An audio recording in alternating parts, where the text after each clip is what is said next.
Cafe Cabaret. Cafe Cabaret is, by and large, recorded live at the Middle East Cafe at 472 Massachusetts Avenue in Cambridge. It is produced, more or less, by Francis DiMenno, and this week we present, in its full entirety, which is kind of redundant, but who cares, The Wrong Hero in The Best is the Enemy of the Good. We hope you enjoyed today's presentation. Now, stay tuned, because here it comes. Get ready for The Wrong Hero! Get the hell out of my way! What's wrong with you people anyway? Who invited you up here, huh? Hey, what kind of hero are you anyway? I'm the wrong hero because I'm always in the wrong place at the wrong time, and everything I do is wrong. And my motto for performing stand-up comedy is very simple. The best is the enemy of the good. Boo! That's exactly the response I expected and solicited. Yay! Now listen to me and listen good. I am a supreme intellectual. I was not destined by nature to be a mere clown whose sole purpose in life is to tickle the sores of a fickle mob. Nature has no swords. But a gig's a gig. So, what the hell? You know, I love you too much to reform you. My reforming impulses have been sucked into a semi-therapeutic whirlpool of illicit sex, 24-hour-a-day gambling, and prescription-strength over-the-counter drugs. Got some? No, but I will tell you something. In the future, medical science will say that the wrong hero suffered from a manic depressive syndrome which could have easily been cured if medical science had been sufficiently advanced. In the future, medical science will say that the wrong hero suffered from a manic depressive syndrome which could have easily been cured if medical science had been sufficiently advanced. Medical science beats nature. But medical science was not sufficiently advanced because medical science is evil. Evil.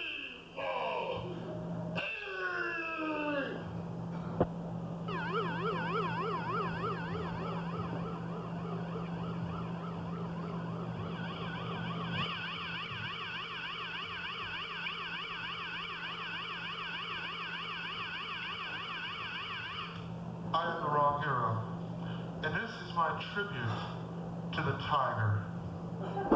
Once these magnificent creatures roamed the earth, numbering in the hundreds of thousands, all throughout Asia and much of the southern hemisphere.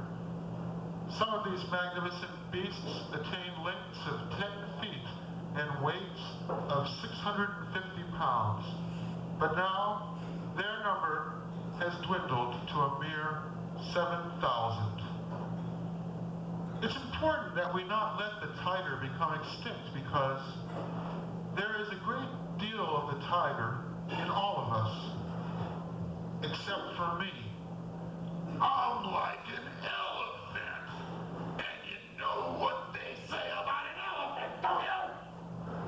An elephant never forgets. Give me a rotten peanut and 20 years later, that's all she wrote. I'm the wrong hero, and I have no faith in the power of science. I used to have a subscription to Scientific American. Now I have a subscription to Superstitious Caveman. I just got the latest issue dated July 2nd, 1 million BC. The headlines? Feature articles. Fire bad.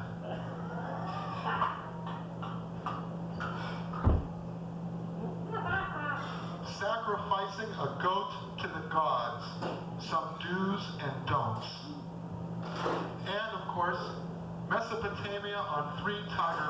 a day.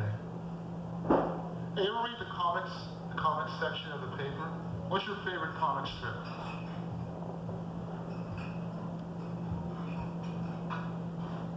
Do you have one? I'll tell you what my least favorite comic strip is. The Family Circus. Just once I would like to see it where one of the little kids says, "Mommy, Grandpa's ghost told me to throw Jesus down the toilet bowl." Just once I would like to see that. I would give a good deal.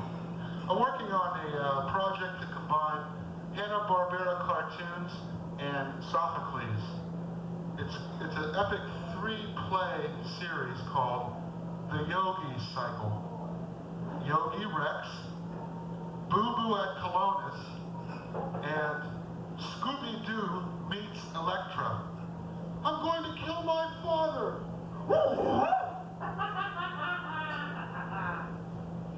I'm also working on my autobiography. It's an unauthorized autobiography. It's called This is not a book. Go on, beat it, scram, get out of here. Fetch the red-hot branding iron. Part 1. Part 2 is called So You Didn't Listen. I got a couple of books out. One of them's called Compulsive Reading. The New York Times called it a must-read. And the other one's called History of Dust, also a must-read. And here's something else too. I'm working on something called The Lousy American Novel.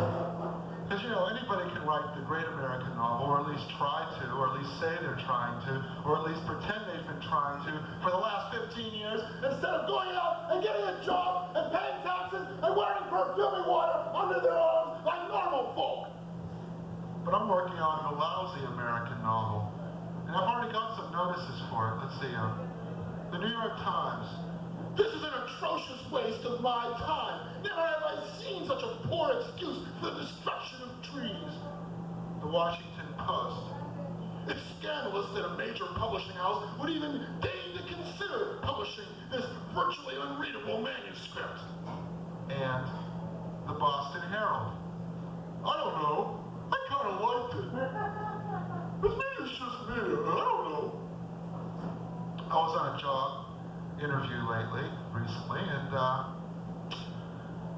let's see, I'll show you what I was wearing.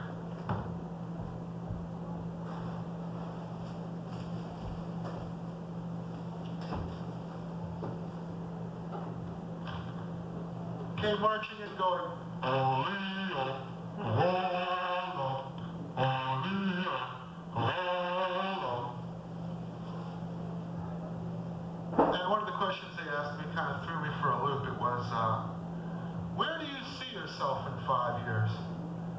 Well, I had to think about that one for a minute, but finally I came up with the answer. Let me see. Where do I see myself in 5 years? I see myself sitting in a stretch limo with a foxy whore on either arm, drinking Courvoisier from a paper cup, my fists dripping with "fuck you" money, and you standing on a corner, drinking from a bottle of Old Spice, your coat covered with snot and vomit, begging for a handout. And they said, "Well, we were considering you for an entry-level position, but now we think you've got what it takes to do well in a supervisory position." So what's your favorite music? Classical music? Rock and roll? Well, you know what rock and roll is. It's capitalism in 1-4-5. Consume, consume, consume, consume, fornicate, fornicate, die, die, die, die, die. Whoa. Well, the thing is, I like to sing songs to my girlfriend, but the only songs I know the lyrics to are blues songs, so I end up singing stuff to her like, You can sell your cotton, but you won't get out to San Florida. Or, the bees made honey and the lion's head. Good God. Yeah, you say it every day, walking down the street, bees making honey and a lion's head. That's why the blues are so relevant to our everyday existence, because of sparklingly clear lyrics like that. Robin Hitchcock could learn a lot from a lyric like that, and he probably has. And, well, then, of course, there's the classic, I got a yellow gal I can't keep. And that's another problem I have all the time. You know them yellow gals is hard to keep. Yes, sir. I think maybe they should cross the Clancy brothers with Jim Morrison. Jim Morrison is a 90-year-old Irishman. Oh, the time to hesitate, the sooner time to wallow in the mire, and if you're not careful, I will light your head on fire. Hey!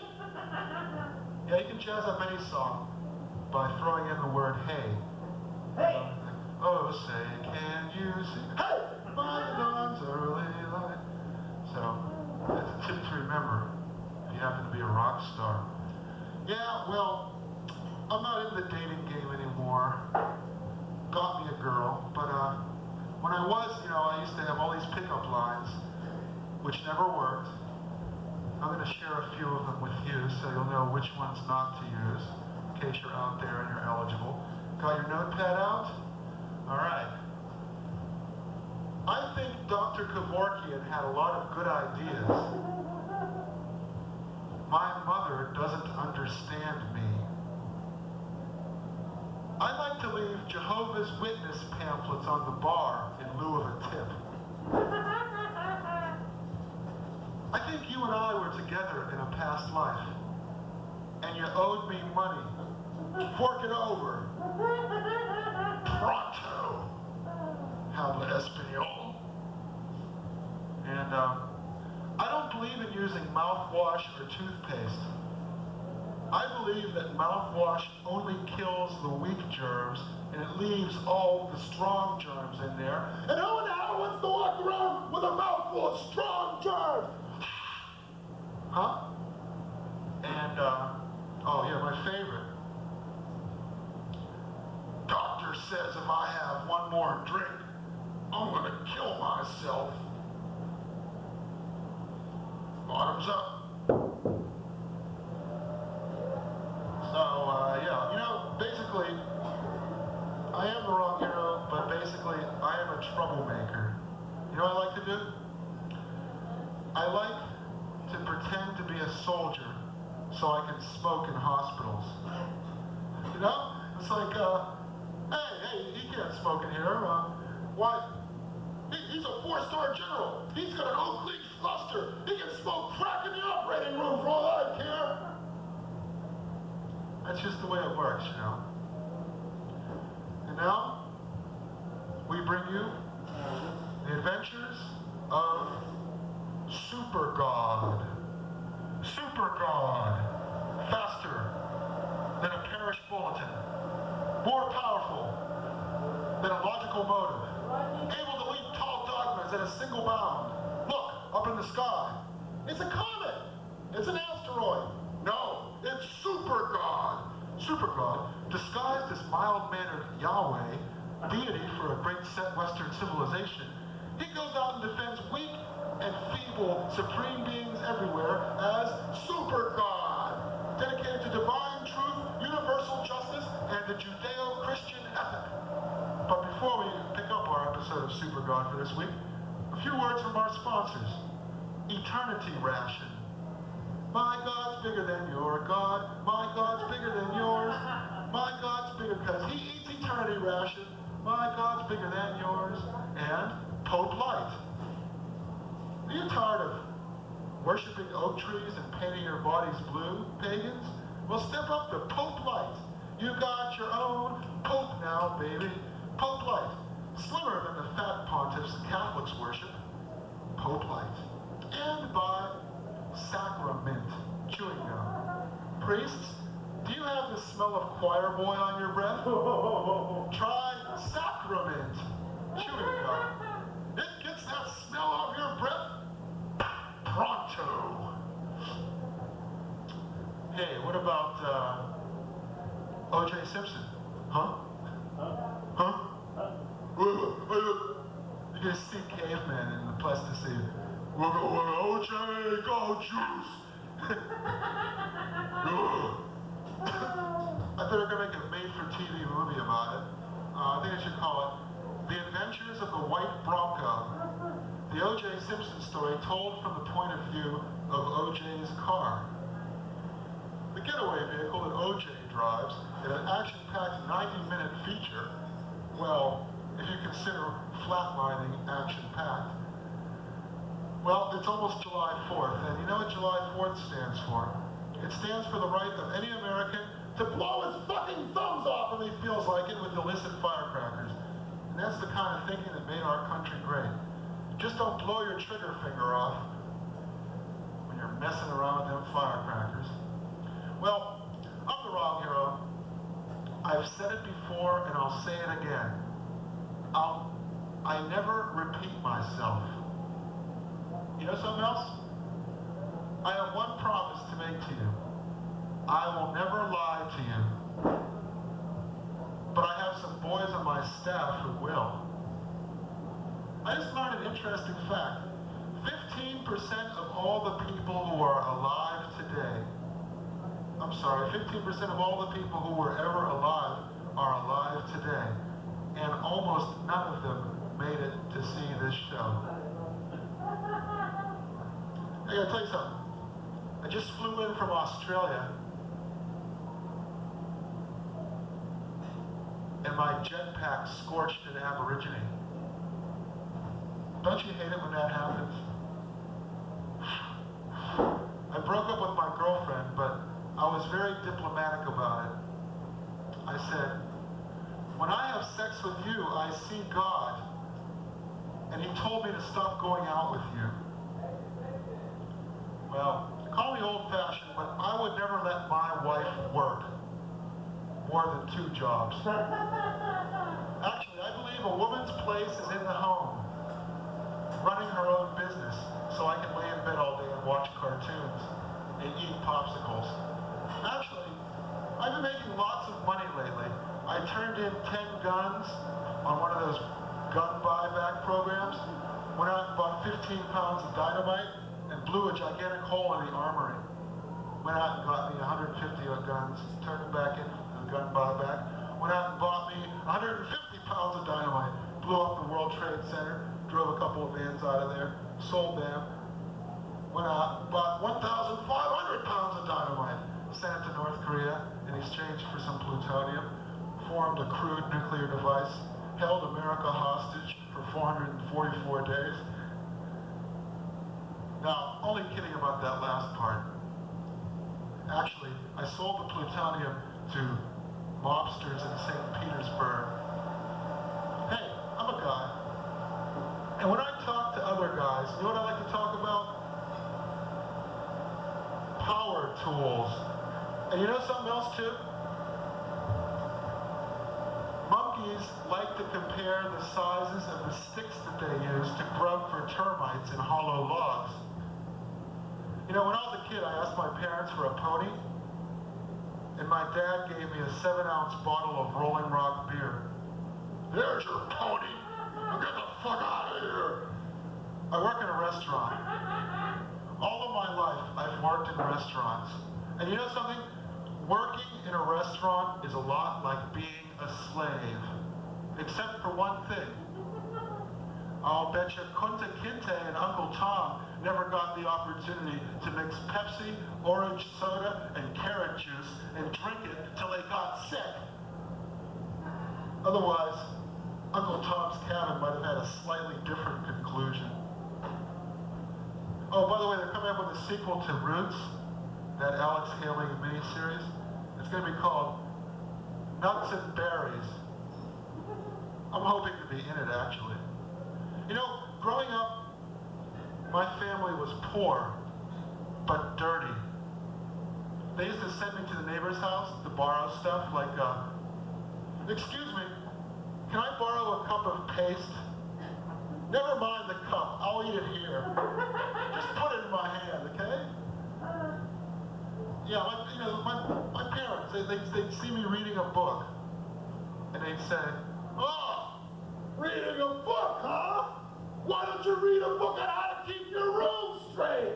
Why don't you read a book about how to butter toast with cold butter when the toast has been out of the toaster for 3 minutes? Why don't you read a book on how to make some money so we don't have to go on supporting you for the rest of your life?" I used to have a hard time holding down a conventional job. That's because I used to think that the moon followed me around for no reason. Then I realized it's because the moon thinks I owe it money. So I straightened that out right away. And here's another thing. I used to think I was psychotic because I used to hear voices out of thin air telling me to kill. Then I realized I had left the radio on and I was listening to the Howard Stern show. So that solved that. For a while, I thought I was going to make it in the straight world. I had a job with the firm as a paralegal. I was a paralegal and I had a job with this firm called Pitt, Terse, Sullivan, Brevity, and Laconic. But after a week I got fired because I talked too much. Sullivan didn't mind. It was Pitt, Terse, Brevity, and Laconic who had it in for me. Wait a minute, before you go, I gotta ask you something. Do you look forward to the weekend? Yeah, occasionally. I look forward to the weekend too because I figure, Holy shit! Just what I need. A set time to act spontaneous. that's my little nugget of wisdom that I'll leave you with. I live for today because I have the feeling that somewhere out there, there's a bullet with my name on it. How can I be so sure? I just got an overdraft notice from the bank, and it seems as though that bullet with my name on it has been writing bad checks and bouncing them all over town. So that's how I know there's a bullet with my name on it. I had a bullet in my pocket, and somebody threw a Bible at me, and the bullet stopped the Bible. So that was a very narrow escape. I know, man. I try not to go to the bank anymore, because the last time I went to the bank, I was like really wasted. Like one eye was the size of a pinprick, the other was the size of a dinner plate, and I was like writing out a check, and a nickel fell out of my pocket. And I looked at it and I said, "Get back in there, little brother. You're with the big boys now." Everybody gave me this look. I can't show my face there, you know. I have to say this. I've been living in the big city for 19 years, and I still feel kind of lost. It's because of my upbringing. My father was a meat and potatoes man.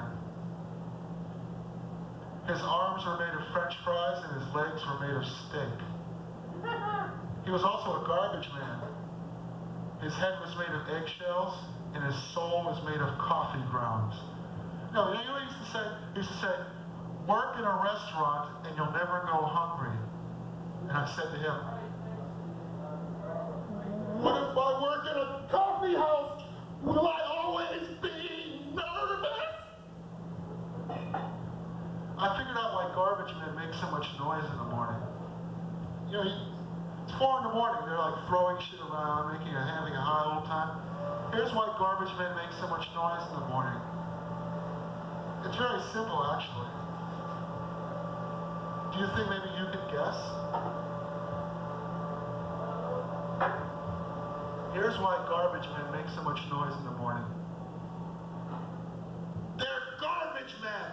They're fucking garbage men. What else can you do to them? They're garbage men. They're not going anywhere. You can't threaten them with social ostracism. They've gone as low as you can go because they're garbage men. They pick up trash. They stick their hands in smelly garbage.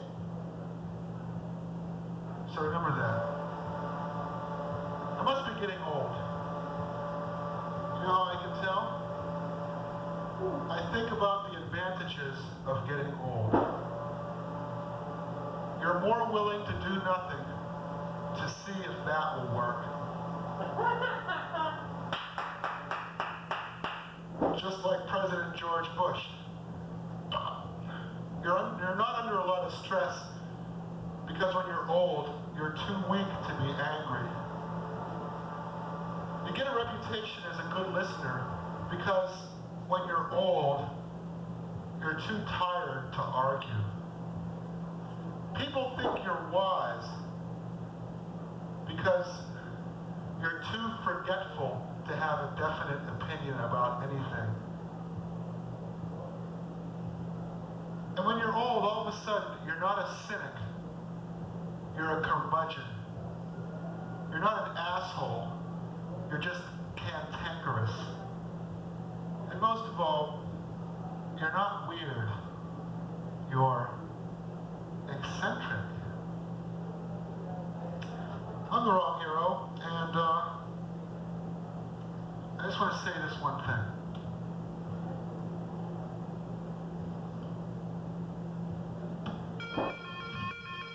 I am not trying to hypnotize you into becoming my earth slave. I am not trying to hypnotize you into becoming my earth slave. I am not trying to hypnotize you into becoming my earth slave. Because aliens get a bad rap. People say that aliens are ruthless and remorseless and won't let anything at all stand in between them and world domination. All of these rumors are vicious lies, and I will crush the people who are spreading these rumors like the filthy, worthless ants that they are. I'm the wrong hero. And the best is the enemy of the good.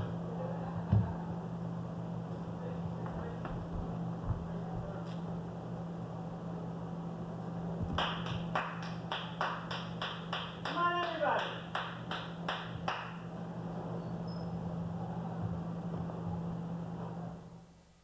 Steven up for me? Not only that, he's not even Were gonna those forms up? he's not even gonna be present. Oh, I thought you said he's coming back. He said that. That's what he says. That's Steve. I'm the wrong hero. And remember, the best is the enemy of the good, which also happens to be the title of this segment. Select singles.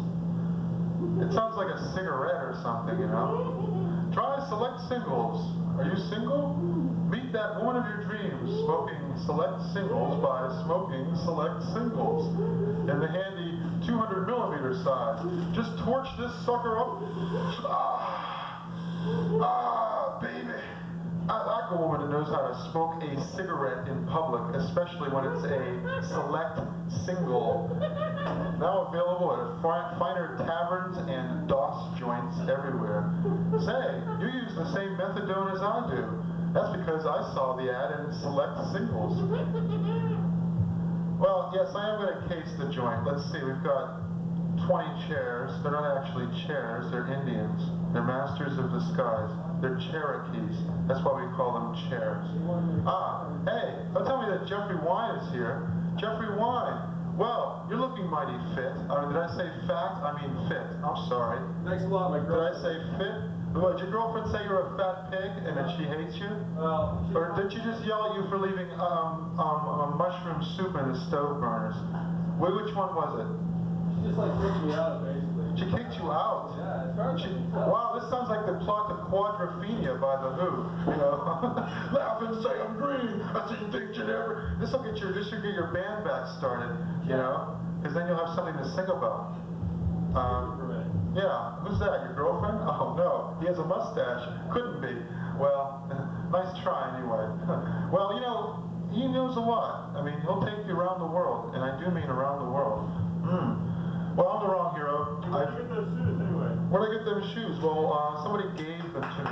Yeah, that's right. I didn't walk into the soccer store and stuff them under my jacket and walk out with them. Someone gave them to me. I found them, you know. Oh, gee, I wish I could find stuff like that. You know, well, you can't because you know, you don't have the nerve to find things like that. So, no, actually, somebody went to the New Balance warehouse and said, I'll give you a pound of soybeans and a bag of rice for one of those shoes. Solid, man. You're in. Man, we wish we had more customers like you. Oh, and I'll throw in a joint of Cincy, too. Oh, cool, man. Man, you're just too much.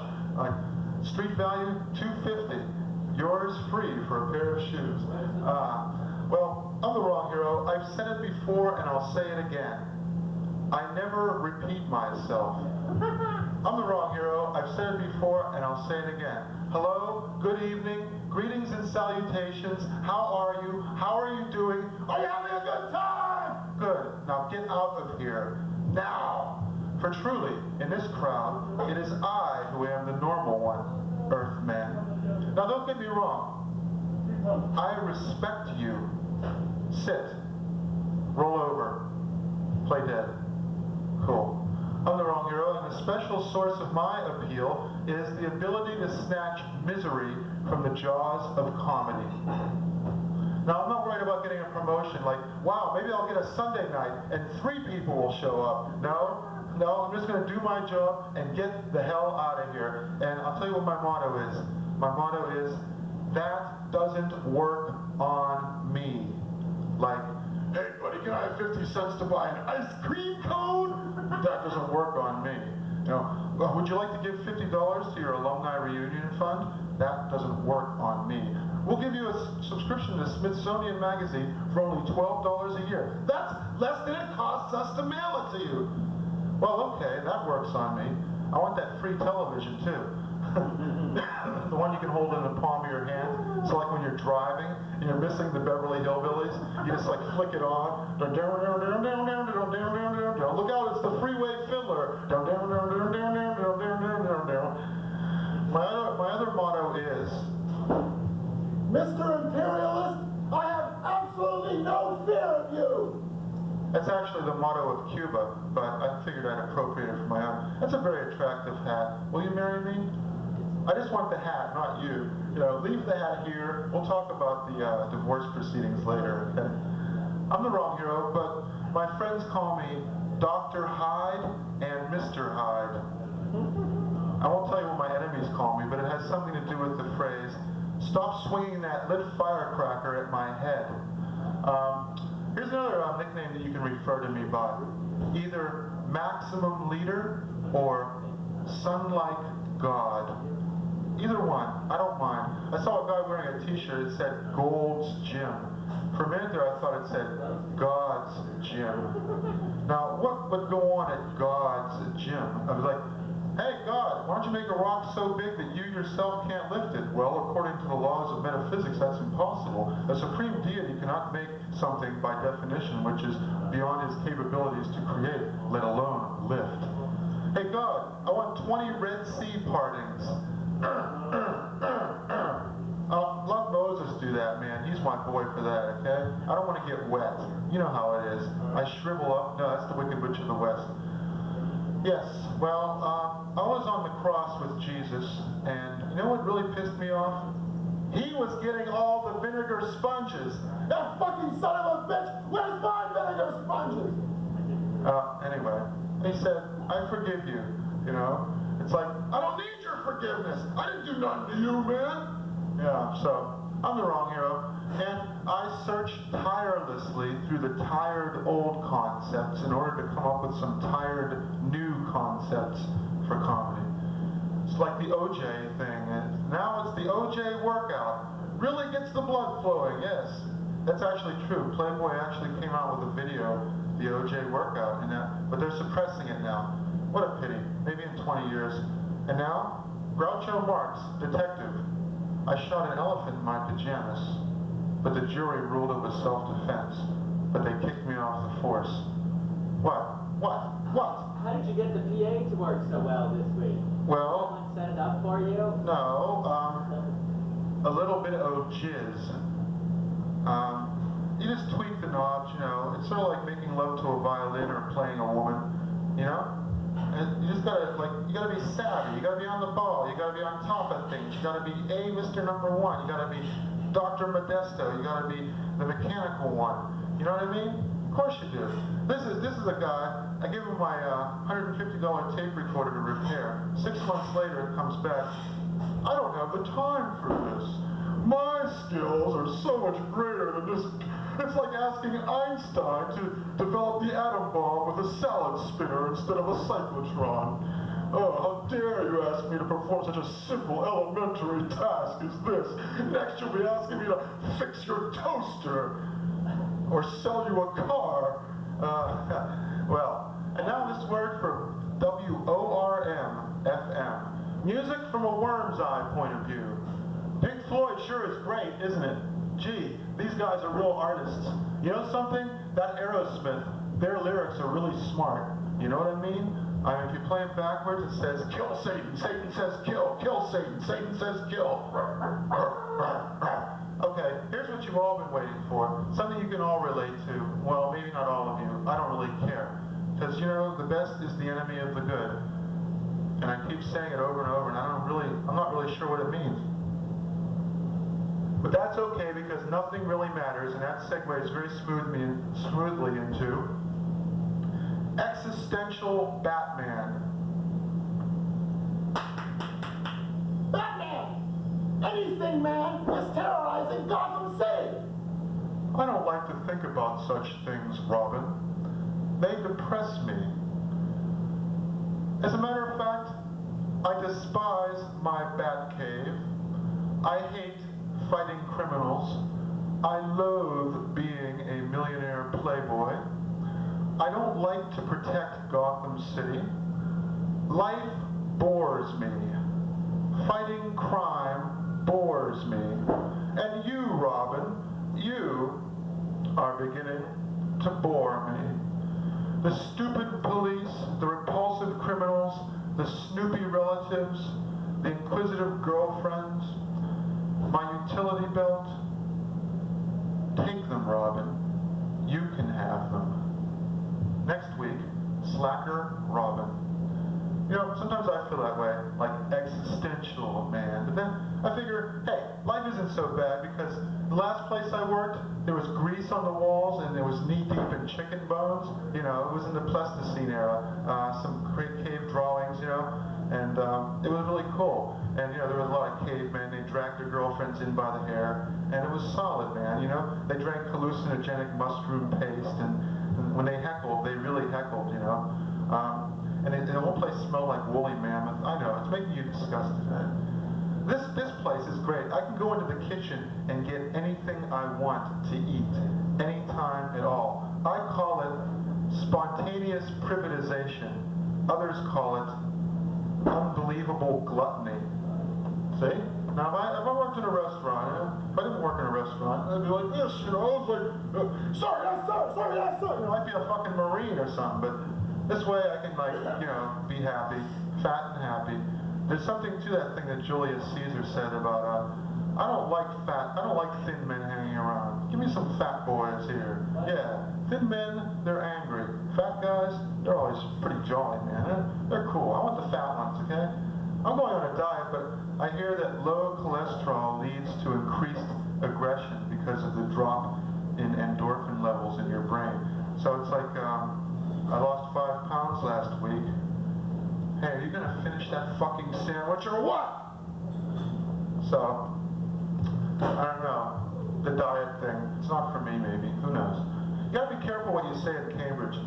I went to the Cambridge Food Co-op and I asked for a Granny Smith apple, and they said, here we prefer to refer to them as Elder Smith apples. Kindly keep that in mind the next time you come into our establishment. Well, they say an apple cleans your teeth. I say, so does a hand grenade. They say, a carrot improves your vision at night, just when you need it the most, when you're asleep. A carrot improves your vision at night. I say, so does a hand grenade. They say, an apple a day keeps the doctor away. And I say, what kind of fruit keeps the policeman away? That's what I'm worried about at my age, you know. So, here's a riddle for you. What do you call a childish Catholic? Why, a member of the church in good standing. More like an existential riddle that existential Batman would tell. Okay, now here's something I've never been able to understand. What do agnostics say?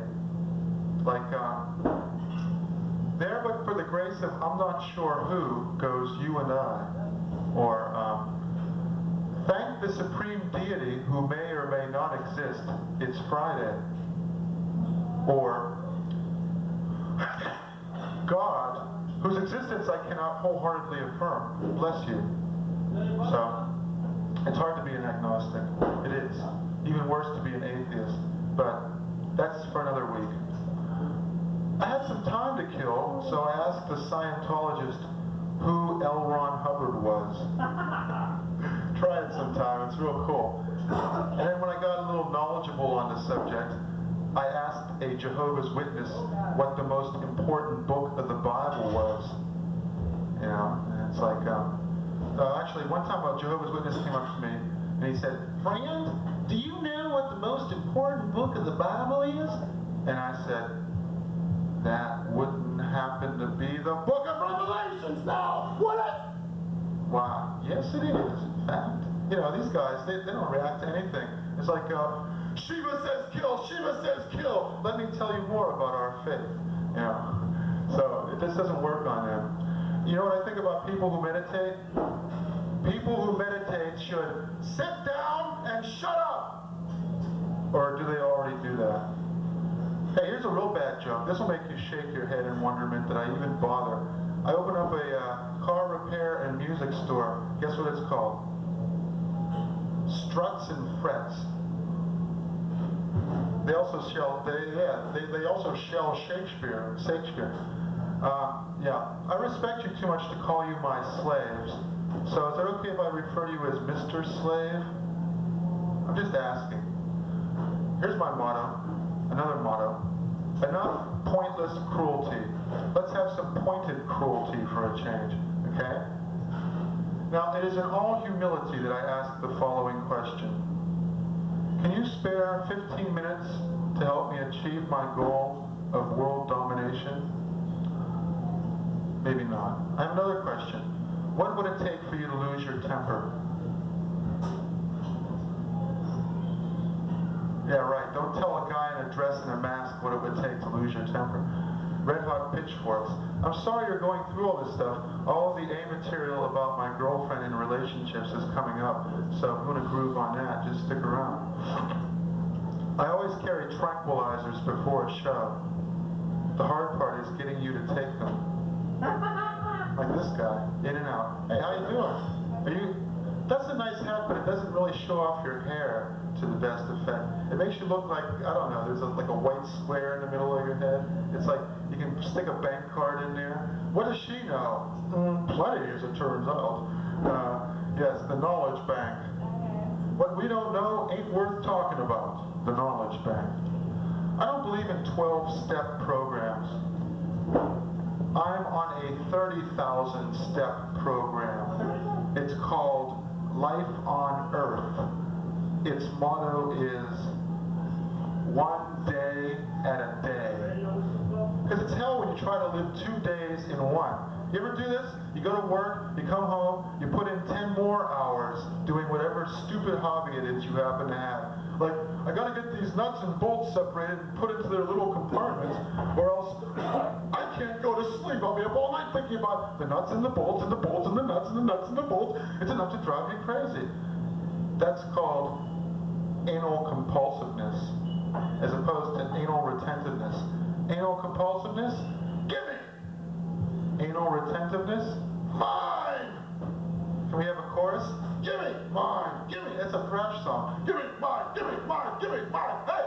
You know, so...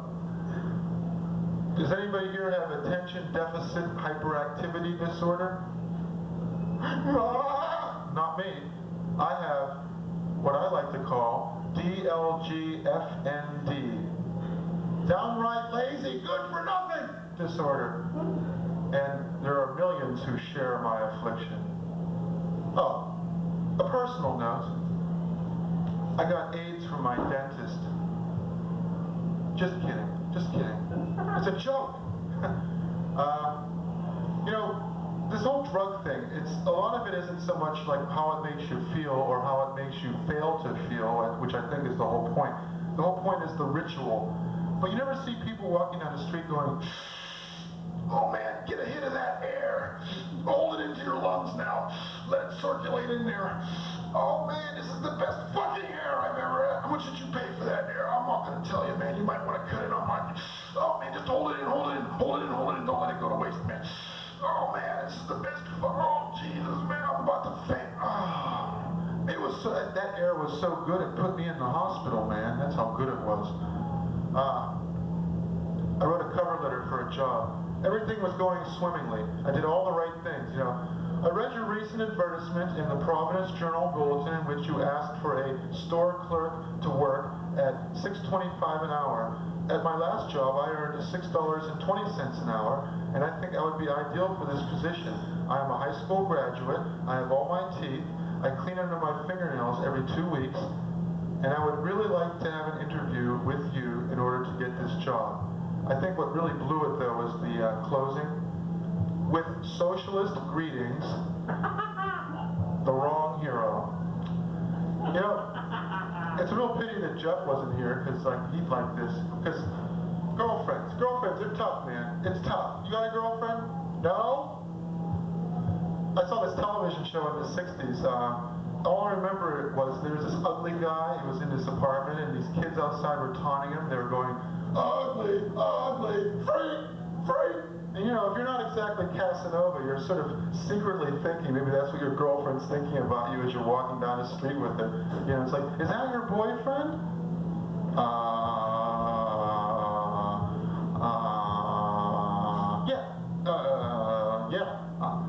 First 3 months I was going out with my girlfriend. It was like really great.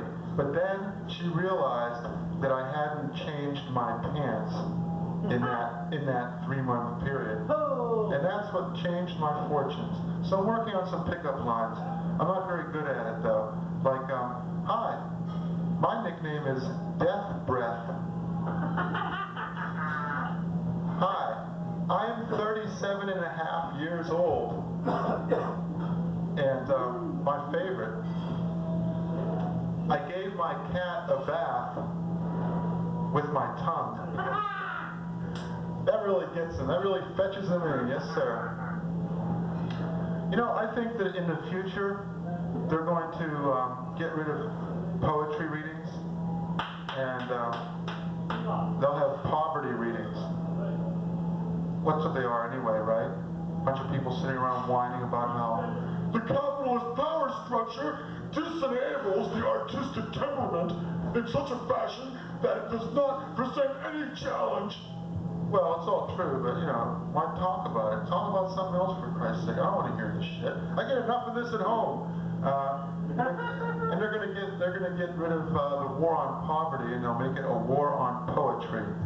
You know, it's like it rhymes, has no meter. It's okay. It's not poetry. It's just doggerel. We'll let it go. Oh, blank verse.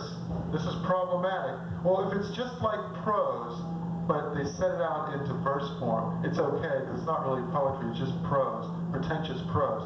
But if it actually has a rhythm and a meter, and it says something that you didn't know before, and which might possibly be true, if only on a metaphorical level, that's poetry. It has to be outlawed at once. Aerosmith, you know, they'll be around though. It's cool, that's not poetry. So, it's alright. They won't ban it. I'm a quote whore. I am an expert who has a quote about anything. Anything. Go on, try me. So, George, you think you're so smart with your savings and loan, giving loans to poor Italian immigrants. You once called me a bitter, frustrated old man. Just try me, anything. Come on, Phil. Random quote, random, anything. So, Rock? I had a mafia parrot, but he talked too much. And he found a seahorse's head in the bottom of his cage. Yeah, well, anything. Try me. Come on, Rich. Mutton. I got plenty of mutton. Yeah, hey, there you go. Mutton. Well, if a convict was on the lam, I guess he'd have to eat mutton. Because mutton says mutton like mutton in the oven. Hawk. Hey, that's, it's like, hi, I'm the Flash. What's your name? Hawkman. Yeah, it's so nice. Hey, you there with the Rasta curls. Are those Jerry curls? No. I guess they're Lewis curls. So, what's on your mind? I'm a quote whore. I'm an expert about anything. So just give me something to talk about, and I'll talk about it. An 8-second soundbite. Any topic. Come on. God? Well, yeah, I'll talk about God. Let me tell you something about God. God is in the details. And I wish he'd get out of there because I've been waiting for 20 minutes and my kidneys are singing Anchors Away. Alright? So much for your God. Your feeble, bitter, frustrated old God. God is angry because he had a son and he never got to do what he really wanted to do, It's like, I had to marry her and have this kid. I could have been a supreme being. Instead, I'm stuck in this lousy 9-to-5 God job, And I only get 2 weeks vacation a year. And, yeah, the earthquakes. Anything else? Oh, Eric Clapton. Yeah, okay. Jimi Hendrix. Just looking, huh? Stop examining my belly. There's no food in it for you. Do you know why I'm a comedian? I'll tell you. I won't even wait for your response. I'll just tell you anyway. It's because I flunked metal shop. Everybody else was making zip guns and weapons and aerials and stuff and gigantic scissors to break open the parking meter boxes. I was making little solder men with a soldering gun and crushing them in a vice grip and pretending they were the metal shop teacher. It's like, what are you doing there? Checking out this vice grip? What do you got in there? Oh, a solder man, huh? I'll bet you're pretending it's me, huh? Well, put your hand in that vice grip. No, put your hand in that vice grip. Oh, okay. Yeah, it's like, I was lousy at all that stuff. Anything that had to do with using your hand, forget it. I was nowhere. What gets me is like people at dating bars, like down south. You know what the biggest thing is? I work on cars. That's the thing. I work on cars. It's like, hey little lady, let me buy you a drink. Did you know that I got last week's filth under my fingernails? Yeah. I'll stop that. You're gonna make me cry. I was always a troublemaker. Now here's a truly hilarious joke. Well, now I blew it. You have a stomach ache? Too much hot Indian food? Well, maybe you should eat some Pakistani food. They're gonna have a little war beneath your belly button.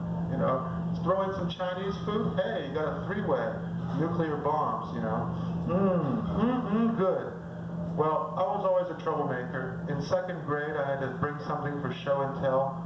So the next day I arrived, empty-handed. The teacher said, where's the thing you were going to bring for show and tell? And I said, I was going to bring a can of dog food, but the dog ate my homework.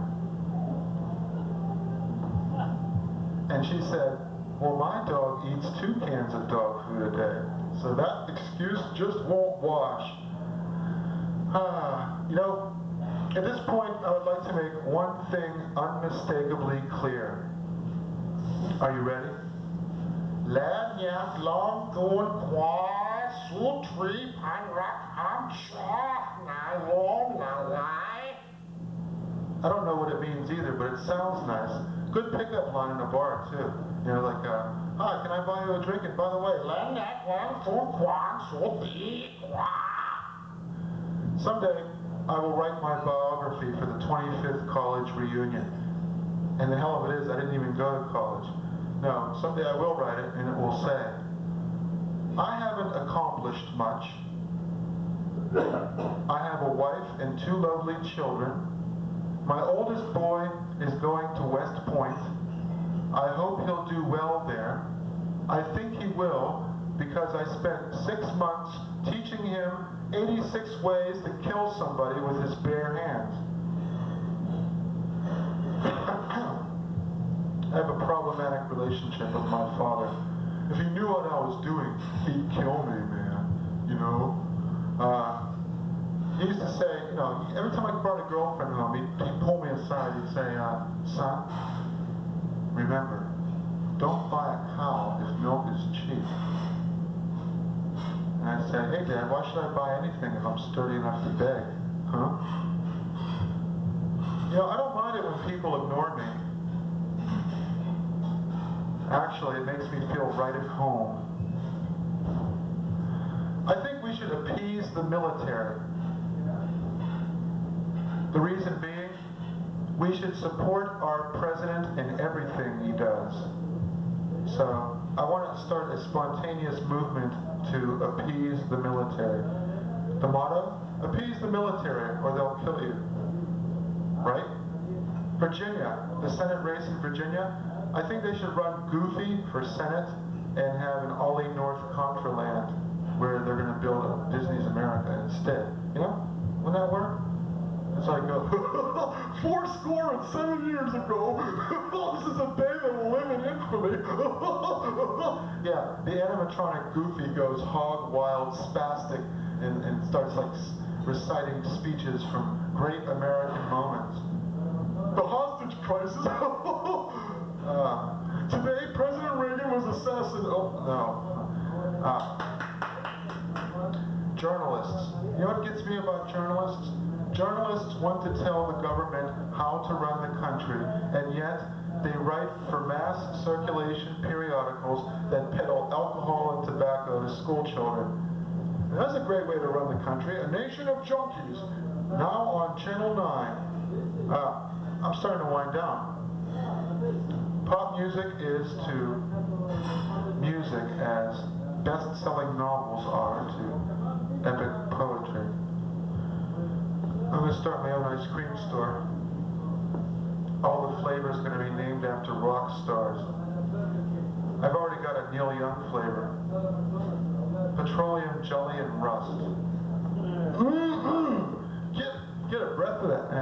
Oh, and the Ramones flavor, Carbona glue. I'm hungry. You're supposed to laugh. Just a few more words before I go then. But first an impression. John the Baptist's head on a platter. The dance of Salome next week. Question authority or I'll kill you. That's the American motto. The insane are just like us, only more so. Ain't it the truth? Ain't it the truth?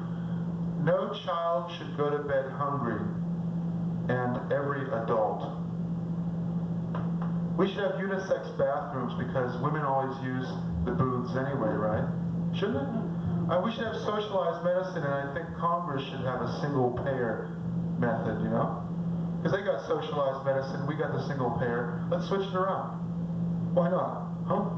Call up Rush Limbaugh with that little bit of advice. Rush, I think we should socialize medicine. I think if we really wanted to punish criminals, we'd put them in old age homes. I don't know, I just made these things up. The difference between Connecticut and Long Island is Connecticut doesn't realize it's tacky, and Long Island kind of prides itself on just that. And the difference between Massachusetts and Rhode Island is, in Massachusetts, it's what you know, and in Rhode Island, it's who you know. And you know what Boston is?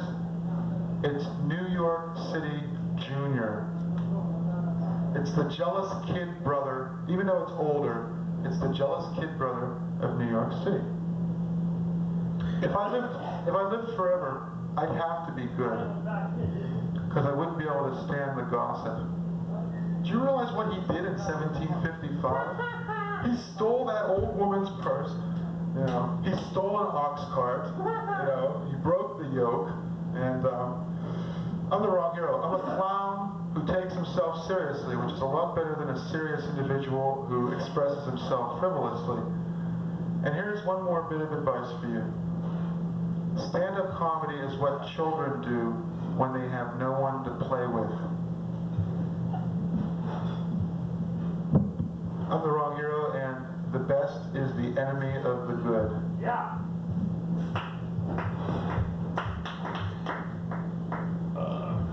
All right. There's a finale for you.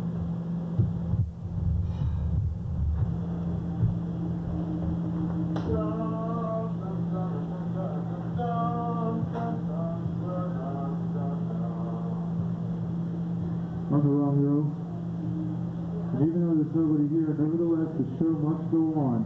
What they don't tell you is that if the show doesn't go on, it causes a gigantic rift in the space-time continuum, altering the entire course of history. Therefore, the show must go on. Even though there's nobody here. Hi, I'm the wrong hero, and it's my belief that the best is the enemy of the good. And in honor of that belief, I'm going to put on a fake attitude that says everybody's going to have fun. Yee-haw! Whoopee! There. So much for warming up the crowd. You know, it's just you and me. Actually, it's just me. Now, don't tell me you don't know who I am. Well, I'll tell you who I am. I'm Master's favorite. I get to sit in the big house and sip mint juleps while the rest of you work out in the field. That's who I am. The wrong hero. And I have a confession to make. I'm in love.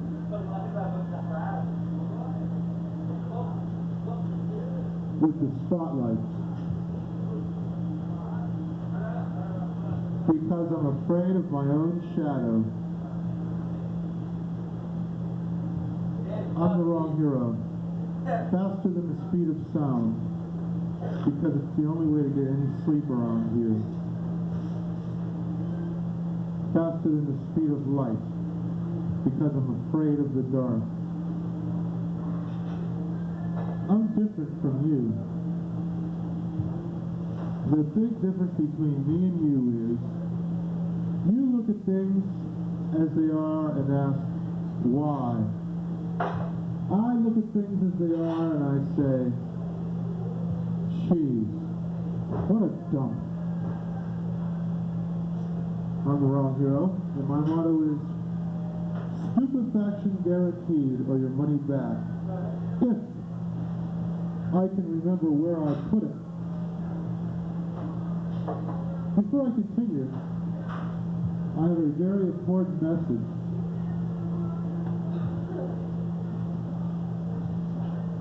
Kago so miwe kana gopapale sepe. Now that I've finally mastered my fear of speaking in public, everybody wants me to shut up and nobody comes out to listen. I'm the wrong hero. And like most heroes, every time I try to correct something, I end up obliterating it. I want the government to outlaw me so I can be sold in front of housing projects for $20 a gram. Do not laugh. For every sound that comes from your diseased and decaying, rotting, toothless skulls, I despise. Actually, I'm just kidding. I'm the wrong hero. I'm not trying to keep up with the Joneses. I'm trying to run away from the Joneses. Because I just trashed their lawn. And boy, are they fucking mad. By the way, if you want to order multiple copies of my book, Compulsive Shopping, just get out your credit card and dial 1-800-SQUANDER. I'm sorry, 1-900-SQUANDER. $20 per minute, minimum call 5 minutes. And now these words from our sponsors. But first, this important message. The Wrong Hero does not test his products on animals. The Wrong Hero tests his products on humans. Hi, I'm the Wrong Hero. Maybe you've heard there are alligators in our sewers. The good news is they taste like chicken. And that's not so unusual because they come from a similar environment. So don't delay. Try alligator meat, the other white meat. And now this word for ganja bell. Eat some tacos and head right on down to Ganja Bell. Boom, boom, boom, boom. Ganja Bell, bell, bell, bell, bell, bell. Sorry, my throat's a little scratchy.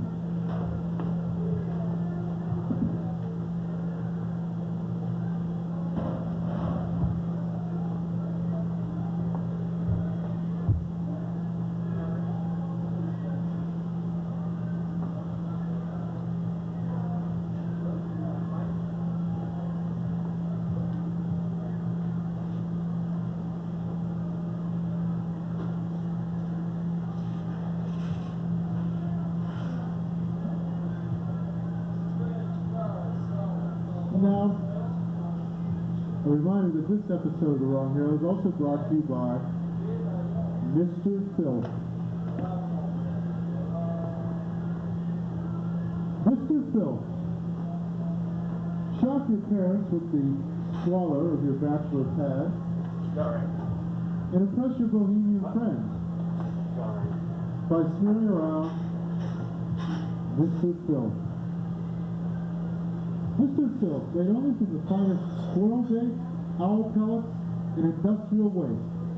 Available at 5 municipal incinerators and military bases everywhere. Hi, I'm the Wrong Hero. And I have the world's best headache. So I like to pamper it. By the way, plans? Do you have any money in your pockets? That's called marketing. How much money do you have in your pockets? That's called market research. I'm the Wrong Hero. I'm a gambler, but I'm not compulsive about it. Never on Sunday. On Sunday, I like to go to church so I can cover my bets with God. I believe in the teachings of the Bible because it's easier than actually reading it. I invented a Bible for children. It's called the Bit. The Old Testament is just one word. No. And the New Testament is also just one word. Because. Hi. Ooh, hey, Mr. Scratch's head. Ooh, there's stuff coming in now. That's good, yes. Well, even the stuff can't stand. Hey, that's nice. Tire track? You fix the big rigs? You fix the big rigs? 18-wheelers? You get under there and just, oh, okay. I see. Oh. I got the shirt off before we buried it. So it's like the shirt has a real history. You ever hear that Roger Miller song? Oh, both sides. That's good, front and back. And you got your little hacky sack too. Whatever that thing is. Oh, your crotch belt.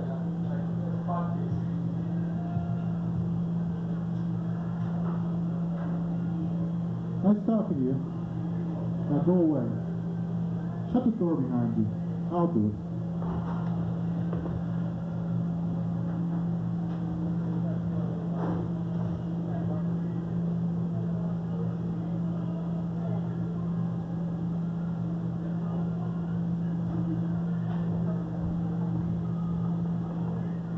Slow day, all right, slow day. Well, you know what they say, the righteous man is a majority of one. And when I find one, I'll be sure to tell him that. Actually, they don't say that. Ibsen said it. Whoever he is. Oh, I learned a Bible for dogs too. It's called Heel.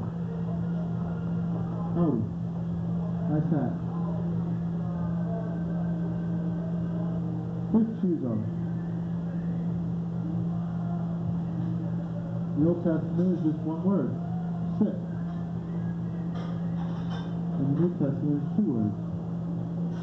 Good dog. Well, I'm the wrong hero. And my motto is, God bless you and keep you. Because I don't want you. People say Einstein was the smartest man in the world. Huh, smartest man in the world. What did he ever do? E equals mc squared? That's not even a complete sentence. What's it supposed to mean? Where's the subject? Where's the object? Where's the predicate, for that matter? Now that the E is equal to the mc squared, then I don't know. That might be acceptable. Then again, maybe not. It certainly wouldn't be very literary. It would not reflect countless revisions. And that's the difference between a writer and a journalist. 12 revisions. I'd like to tell you something. I learned a lot from, not Einstein, but my dog. Let me tell you what I learned from my dog. I learned how to roll around in my own filth. I learned how to drink from the toilet. And I learned how to beg for treats with my genitalia exposed. And that was a very valuable thing to have learned. Now here in the big city, you gotta be sharp. See, you gotta be sharp. You gotta be on the ball. See, you gotta be on the ball. Or else you're gonna eat the fly. They eat your fly. That's what they eat your fly. If you look at all the pedestrians in Boston from end to end, I'd probably run them over too.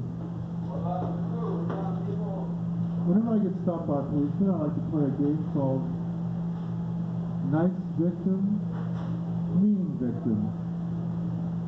Hello, top of the morning to you, officer. The reason I was speeding was I was pretending the accelerator was a policeman's head because I was sucking on a cube of LSD and I'm going to get him before I melted. Officer called me down sitting and picking your ass doing it over my door. People say to me, I really respect what you do. I'm sure they used to say that to you. Adolf Hitler.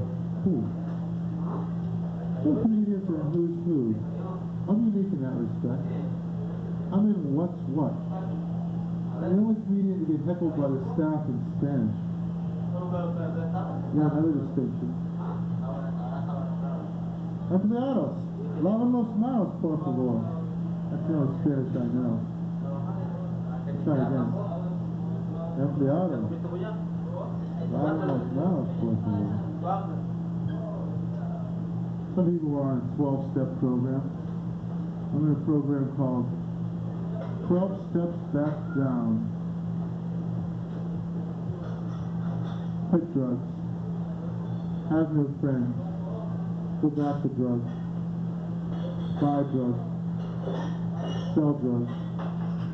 Sell drugs to your friends. Sell drugs to your former schoolmates. Sell drugs to your former high school principal. Sell drugs to nuns. Go to jail. Renounce the use of drugs. Find out that in jail there's more drugs than you can get on the outside of better quality and cheaper too.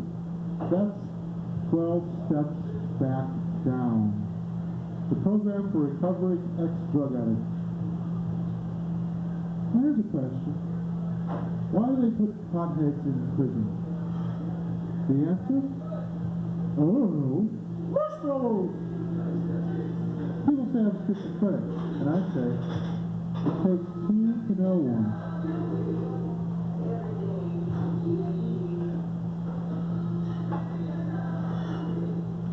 Hysteric version of Baby I Love Your Way. This is what the world's been clamoring for. Maybe turn it up a little more.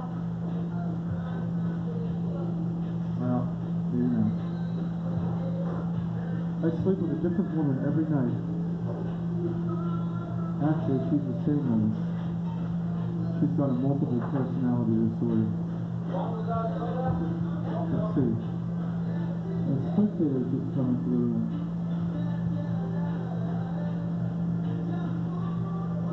Can you do this with your case?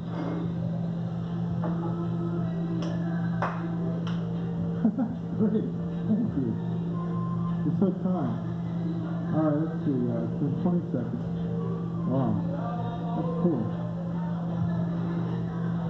You know who I am? I'm a raw hero. And all I want to do is sell evil toys to sick children. Just like most of the other people that run things.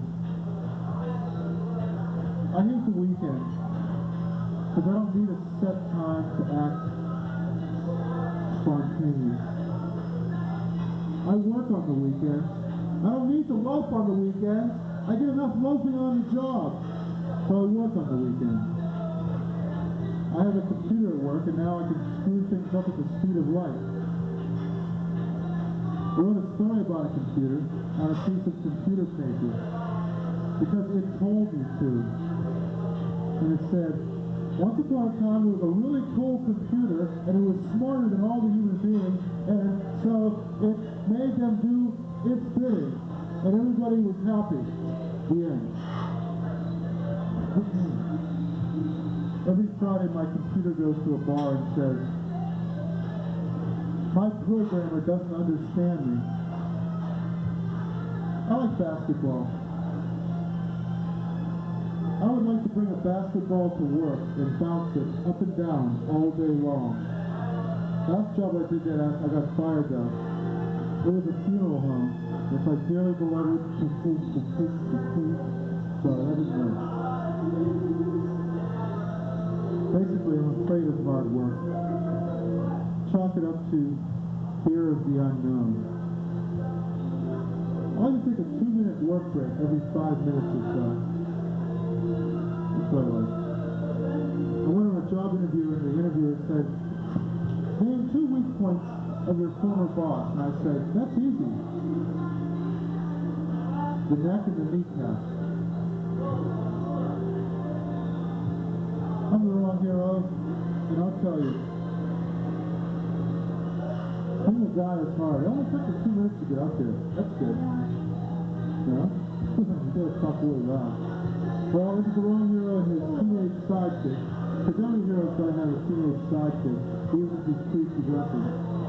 Well, you gotta scream really loud. Hello. Yeah, that's good. Yeah, it's just, basically. He's not working very well. Here, stand a little closer into the camera right there if you want to be on camera. You ever seen this show before? No. Never? Well, now you're going to be on it. Never. Now, most people, they spend 6 or 7 years preparing for their big moment. How much do I get paid? You don't get paid nothing. You get paid what I get paid. Nothing. You hear? Nothing. That's right. You know, working for nothing, it's really good for your self-esteem because what it's really saying is, my work is worth nothing. That's right, nothing. Well, I guess I can't do all the dirty material now, huh? Might upset the Parent Teachers Association. For what? For what? Haven't I seen you before? No? No? Oh, alright. Water. What do you think it is? Fly cup? That's nasty. Water. Yeah. Okay, once there was a train in the tunnel, there was a man and a woman in it, and they were butt naked. And then? Oh, that's the train in the tunnel. Are you sure I haven't seen you before? I think I've heard that story before. I'm not sure though. Oh, man. Yeah, I've heard that story. I've heard that story before. Let me ask you something. You're not a baby anymore. I know that. But do you remember what babies are saying when they're crying? You know what babies are saying when they're crying? What do they say? The Train in the tunnel. Huh?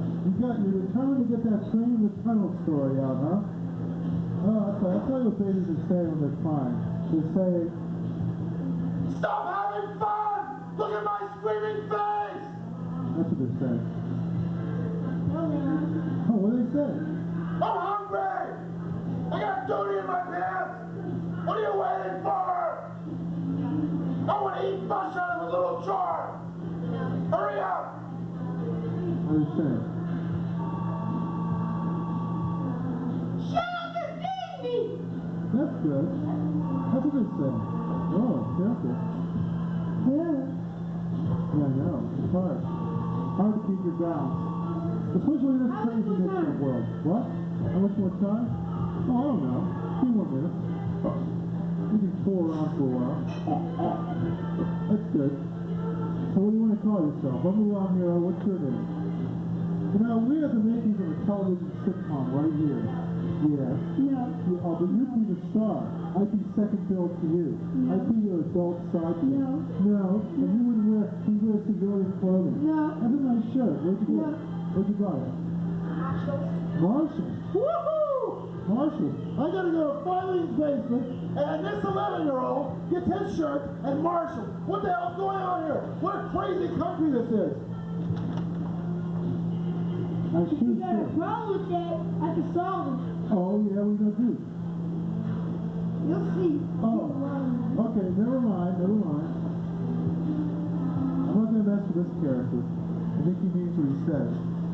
I bought it at Marshall's. I bought it at Marshall's, right? What? Marshall, what about the shoes? You're gonna get angry at me now.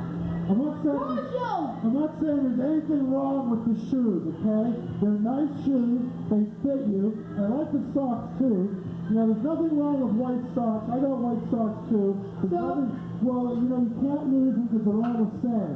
So you can't walk out looking like a doofus, wearing one red sock and one green sock, and people say, What are you, Father Christmas? no, because you got white socks. They're all the same. You can't mix them up. I don't give it here. You know what? I don't give it here. Whoa, careful, don't hit yourself on the head. That would be a thing called sad. I got into a staring You got a contest. problem. I got a problem? What's that? What? The mask? You don't like the mask? No. Why not? But listen, let me tell you something about this mask. This is not an ordinary mask. This is the mask of destiny. Its history goes back 3,000 years. That's the mask of the sucker. A sucker? That's good. Well, I'll sing a rap song for you. Order in the courtroom, sucker. The law is a bad mother. Hush your mouth. That's all I got right now. You can finish it if you want. So what do you think about Korea, huh? Think we should go to war with them? Heck, no. Good for you. I need help. Help. You know what's happening in Moscow? You know, Russia? We got the mafia there now. The mafia is taking over in Russia. How do you like that? Hey, Francis, how are you? Pretty good, pretty good. Hello. Come on up and join the party. Huh? Come on up and join the party. Not right now, let me take care of the little thing. You know what? I think they should have an African American version of Casper the Friend of the Ghost. They should. I think they should, you know? And instead of that corny country and western tune, there we go. They get a rap version, you know? Yeah, it'll be like Casper the Friendly Homie, you know? It's like, yo, sucker, what you doing here? Where you from? The farm? You're a yo man, I'm gonna pop you in the head. You know, like that. I hear. So, I don't know. You got a problem? I got a problem, all right. I mean- What's the square root of -2? That's my problem. Well, I can solve it. You can. Yeah. How? I punch you and make another match out of that. Another match out of that? By punching you and make another match. Oh, I get you. I'm gonna punch you upside the head so hard them glasses of yours is gonna be contact lenses. How's that? Well, there's no sense in going on with this. It's already degenerated into a farce. A mere spectacle. You also hear you make people look bad. What? Enunciate, my man. You gotta like... My wife is so... My wife, myself. Your wife is so hairy, you make people look bad. My what is so hairy? Your wife. My wife is so hairy, she makes Bigfoot look bad. I'll tell you something about my wife to be. She's incredibly white. You would not believe it. You know what they say when they see her walking down the street? They go, there goes the whitest white girl I've ever seen. Do you ever think it might be a real disadvantage? Ugly one too. She's not ugly. What are you saying, man? Ugly. You never even see her. Yes, I have seen her. You're talking stupid nonsense. You're talking stupid nonsense. You're talking stupid nonsense. You're talking stupid nonsense. You're talking stupid nonsense. You're talking. Well, all I'm gonna say that is Gago Timo Riue Kanago Papale Sepe. That means do not feed the animals. Do not feed yourself. I shouldn't feed myself. What? What? Don't make me happy. Rub me and smack me. What's your name? What do I look like? Marcus? I don't know. I can't tell. What is your name? Keith? Lee? Marvin? Malcolm? Martin? Joe? John? Jack? Jim? George?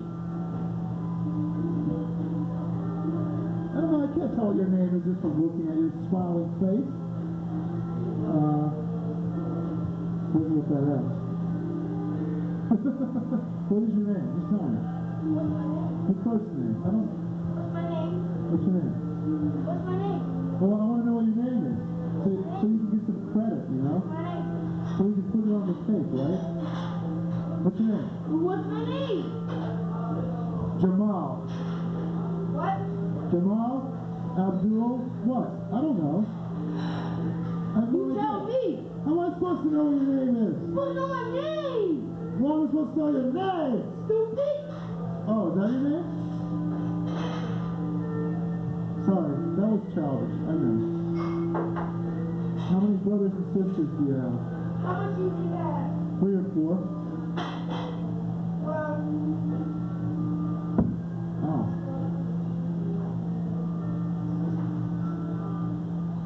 Well, all right. What is it to call you? Shut up! How's about, I don't know what to call you. You gotta have a name. Everybody's gotta have a name. I don't care. You gotta tell my name. JC. AC. Somewhere in the heart. Oh, okay. Ralph? No. Rashid? No. Rector? Such the heartbeat and the Oh, Rebel. I get a free drink. No. What kind of drink? You want a Coke? No, you can't have a Coke. Yes, I can have a Coke. You can have a Pepsi. I'll get you a Pepsi. Thank you. Take my hand. I'm not gonna kill you. You're hostile. You're hostile and vicious, and that's why I like you. I'm the wrong hero. The best is the enemy of the good. I I thank don't care. She's out. I thank my young guest, Sucker. Ramel, Sucker. and good night.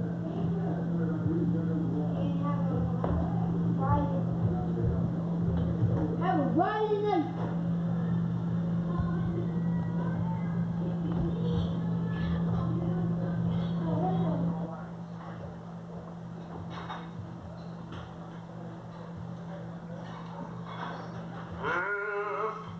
If life seems lonesome and absurd and you don't know a single word, just say this ancient Hebrew word. Sing, Dayenu, Dayenu.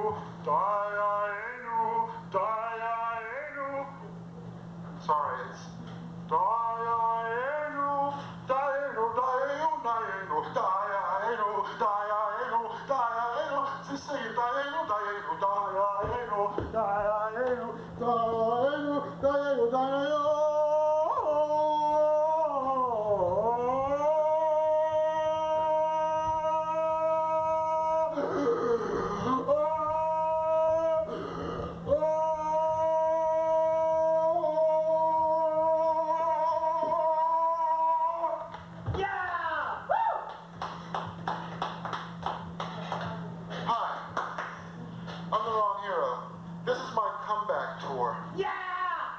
I never really went anywhere, nor was I ever really famous, except for that time that I appeared on the Ed Sullivan Show back in 1967 performing my hit single, Homosexual Truck Driving Man. But anyway, I'm not going to dwell on the mistakes that I made in the past. Instead, I'm going to worry about the mistakes I intend to make in the future. Because I'm the wrong hero, and I come to your feeble planet to desecrate your Earth colony. in the process demonstrating that desecration is the most perversely sincere form of flattery. Why do I wear this cape? To give me the aura of a man of mystery and intrigue and suspense, and to hide my pot belly from the admiring glances of petite petites. So when I walk into a natural food store, and they look at me, giving me the glad eye, after I've brought my purchases up to the cash register, and they say, paper or plastic? I say to them, Just pour it in my fucking hands. What do you think? because I'm the wrong hero. But I'm in a good mood today. Don't let my shouting and ranting get you and give you the wrong impression. I'm in a good mood today because I'm finally realizing my lifelong dream. I'm so excited about it, I just have to tell you. Daddy Warbucks is helping me enable my lifelong dream of becoming a merchant prince.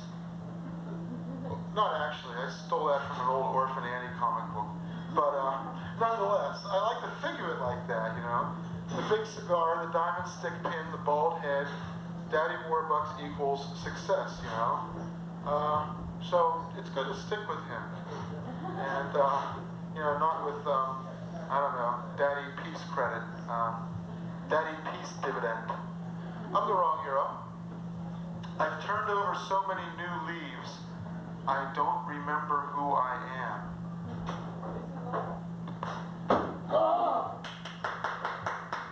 Hero, hero, hero, hero. I've got my grandfather's smile. That's because I'm wearing his dentures. They voted me scapegoat of the year. And now they're picking on me because I won't accept the award. They tried to hit me with it.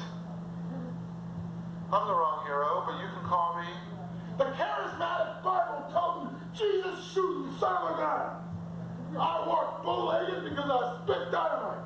I know that makes no sense, but I just felt like saying it. Oh, by the way, is that seat saved? Because if it isn't, it's going straight to hell. Believe it. I saw a bumper sticker, it said, "Real men love Jesus." It was on a Chrysler. Wouldn't you know it, huh? Now, if Jesus came back, I'd be in awe, you know, and all that stuff. And I think what I'd do is I'd walk up to him and I'd say, very humbly, I'd say, Lord, Lord, can I pluck the fleas out of your beer? We're out of communion wafers. Well, I wanted to talk about cats and dogs, but I won't. You see Forrest Gump? Me neither. Actually, you know, cats are Machiavelli and dogs are Gandhi. So don't bother reading these boring creeps. Just get a cat and a dog and watch them, you know? It's like, can you imagine a child's brain in a cat's body, what would that be like? It's like, why don't you run the house to suit me? Set little bowls of milk everywhere. Put a catnip mouse in the baby's mouth so I can have a little snack while I'm sucking the breath out of the baby. You know, that kind of thing. I've always wondered about that. I have a 1978 Volkswagen. It just turned 16, and now it's got its own driver's license. But it's not allowed to drive after sunset until next year. It goes from, you know what I did? I went from 0 to 60 in 8 seconds. And now I'm 97 years old. It's tough, man. I'm opening up an art gallery. It's called, well, it's actually, I should tell you, it's an exhibition of paintings by 3-year-olds. And the title of the exhibition is, An Artist Could Have Done These. Because, you know, I'm the wrong hero, and I don't know what I like, but I know art. Art is stupid and life is long. I'm referring to Art Linkletter, of course, in The Game of Life, which he heartily endorses on the front of every box. I just realized something. I mean, I just realized a lot of things. Actually, I didn't just realize them. Subconsciously, I've known them all along. Consciously, perhaps I've been aware of them for anywhere from several minutes to 6 months or 8 months or several years ago. Who knows? Who cares? I'm tired. Goodbye. No. You know what gym class is for in high school? High school gym class is to teach you how to work in a factory. It is. Squat, thrust, you know. So, what's the point of it? You know, it's like, well, my name is Brainiac Jr. I'm going to go to the IBM University. What do I have to do squat thrusts for? You know, lower leaf factory work. No, my good man, not for me. I'm afraid not. I have a note from my psychiatrist, which says. That's great, you know, that'd be a great pickup line. I have a note from my psychiatrist that says you have to be nice to me, or I might get a little angry. And another thing I realized is the reason why employers prefer veterans. You know, don't forget, hire the vet. Employers prefer veterans because veterans have guns and they know how to use them. It's like, I got the job. They got the job or what? We'll let you know. That's not good enough. I've been out of work for 6 years. Do I get that job in the nursery school or not? Well, I don't know. You might frighten the children. What are you talking about? I killed the last man and said that. But I shouldn't make fun of veterans because I am one of 70 million law-abiding gun owners. And I just do what the gun tells me to. That's all. Now, here's something. You probably haven't had this happen to you, but maybe you have. Don't you hate it when you propose marriage over the telephone and you hear the toilet flush? Isn't that wonderful? It's like, will you... Oh, never mind. What did you say your friend's name was? What's her number? Yeah, well, guys have it tough, you know. Women scoff at this. Guys have it tough. You know, I don't appreciate most of you here, but that's the funniest thing I ever heard. Guys have it tough. Yeah, but guys do have it tough because, you know, people don't think of women as representing a threat unless they're Thelma and Louise or work at the Bureau of Motor Vehicle Registry. But, you know, when people see a beautiful woman walk down the street, they go, wow, Mamma mia, you know, and boy, what a good look. Wow, what a babe, man, what a babe alert. But when they see me walk down the street, what do they say? Security, report to Sector 9 at once, intruder. So, it's tough, you know. And when my friends brag about their children, I'm sort of left out in the cold, because what do I have to brag about? I left some nice ejaculate on a handkerchief last night. And it smelled like a petunia. No, really, but you know, what's wrong with masturbation? I'm telling you right now, masturbation is the poor man's Nintendo. It is. I'm sorry for the controversial nature of this subject. I'll move directly on to my next topic. My fiance says, "Wrong hero, you're lazy." And I say to her, "Oh, come on, baby. What do you mean I'm lazy?"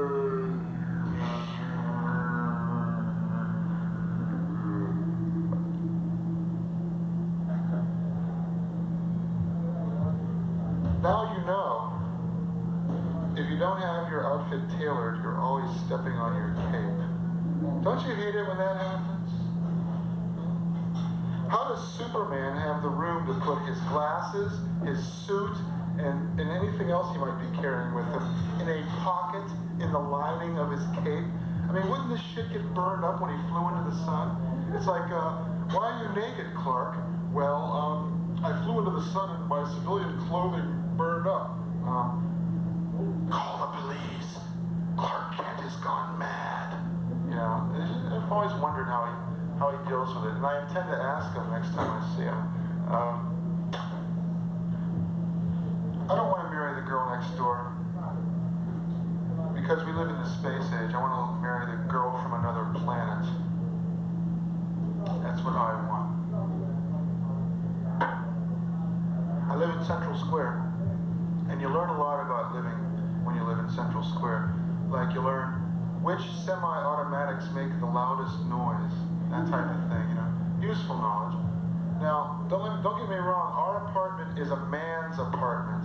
It's a man's apartment. You know how you know it's a man's apartment? Because when you walk into the bathroom, there's no toilet, there's no sink, there's a gigantic pit right next to where the open keg of beer is. That's how you know it's a man's apartment.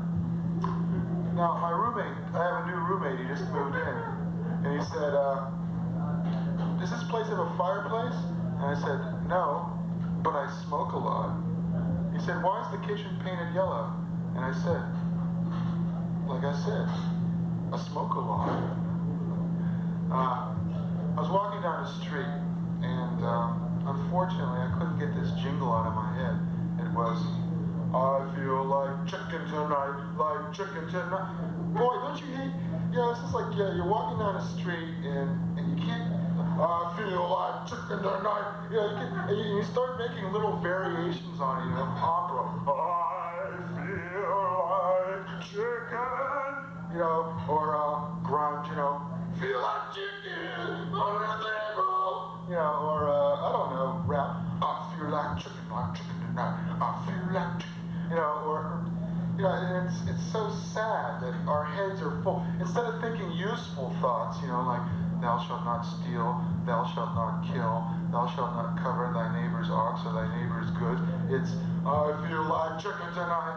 You know, you're on your deathbed. What are your final words, great master? "I feel like chicken tonight." You know, it's like, "Honey, what are you thinking about?" You know, your girlfriend while you're having sex. "I feel like chicken tonight." It's maddening. It really is. My cape. Or you're in the classroom. "So, Mr. Gauthier, could you tell me the answer to this equation?" "I feel like chicken tonight." I don't know. I thought of a slogan for chicken tonight. "Do you feel plucky, lunk?" You know, be Clint Eastwood. "Do you feel plucky, lunk? Well, do you?" "Well, I feel like chicken tonight." I'm a radical now, but when I have kids, I guess I'll turn into a fascist. What the hell, you know? You know why old people like jigsaw puzzles? Because they remind them of what their life used to be like back when they were like active and interacting with everybody. That's what life is. It's, excuse me, it's a burp. You have it, you feel better for a while, then you get another one. No, it's a jigsaw puzzle. You gotta put that piece up in the corner. If you don't, then you sort of jam it in the middle, and it really screws the whole puzzle up. And so you got this beautiful verdant sky with crows based on a Van Gogh painting, and you got this big chunk of earth stuck up where one of the crows should be, and it just doesn't look good, you know.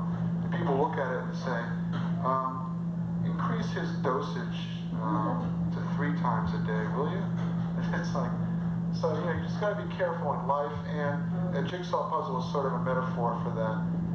And now here comes Phil's favorite part, a discussion of the blues. Phil loves this, I don't know why, but he does. It's like the blues. You ever listen to the blues? No matter what, anything that they sing about, it sounds like it's freighted with grief. You know, it can be, you know, I feel like chicken tonight.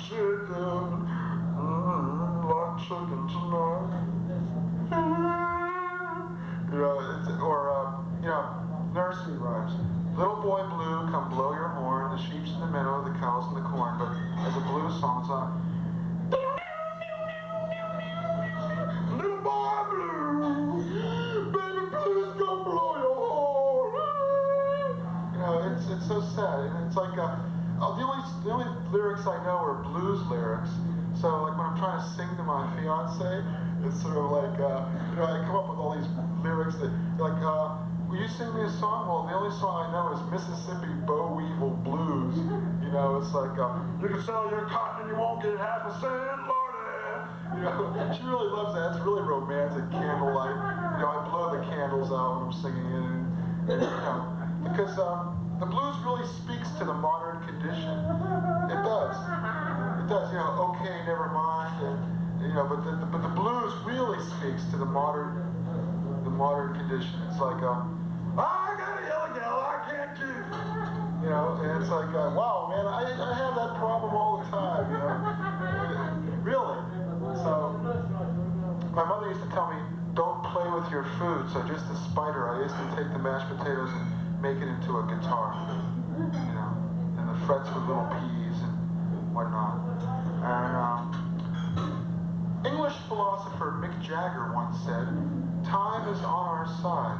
But American philosopher Jim Croce once said, there never seems to be enough time. Who are we to believe? Is it not a true paradox of pop music that what one hand giveth, the other hand taketh away?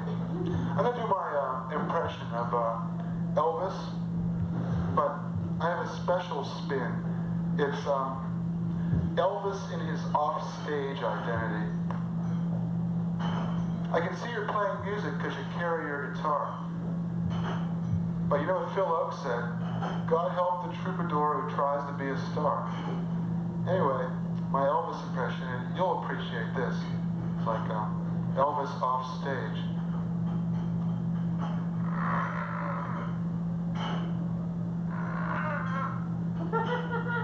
Shit my pants.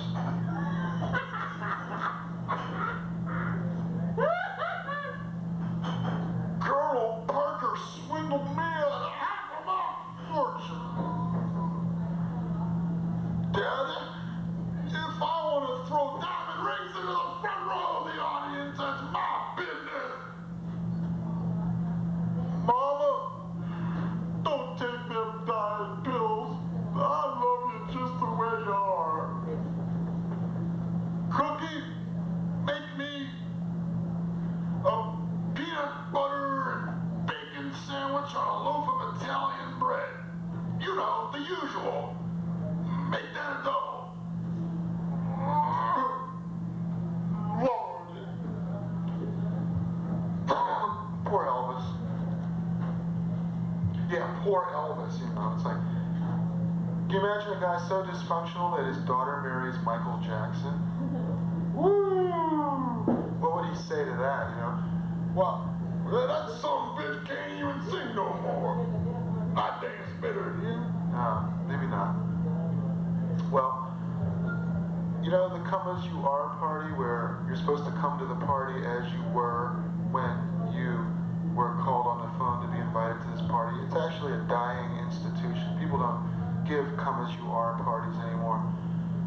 But when they did, it used to be because they were like, it's the American institution of the good sport. But I'd like to give a come-as-you-ain't party. It's like, come as the person you would like to be, but will never be, because you spent all your time feeling sorry for yourself instead of doing what it is that is necessary to be what you want to be, but which you'll never be, because you spent all your time being sorry for yourself. I'm fading, I know. Well, I have this advice for you, Earth Filth. Your machines, they're like fire, and you are like foolish cavemen, and you don't know how to control your own machinery. See? Machines, good friend, bad enemy. People treat machines like they're human, and they treat humans like they're machines. Go figure, huh? You know what I think? I think the American people are a computer into which the media has planted a stupidity virus. Who's the hero? Forrest Gump. A guy whose IQ is barely scraping 3 digits, and hence the hero. I haven't seen it, okay. Sorry. We shouldn't talk about it if I haven't seen it. I think instead of Brer Rabbit, maybe we should have Brer Robot. Don't throw me into the junkyard with that big dog. It's the one place I hate. Well, okay. Thanks for coming out. But before you go, I've got to tell you that this episode of The Wrong Hero has been brought to you by our sponsors, which for today are the Taoist Chemical Company. Our motto is, we never pollute the same river twice. Oh, and I'd like to do an impression too. Water spiraling down the drain.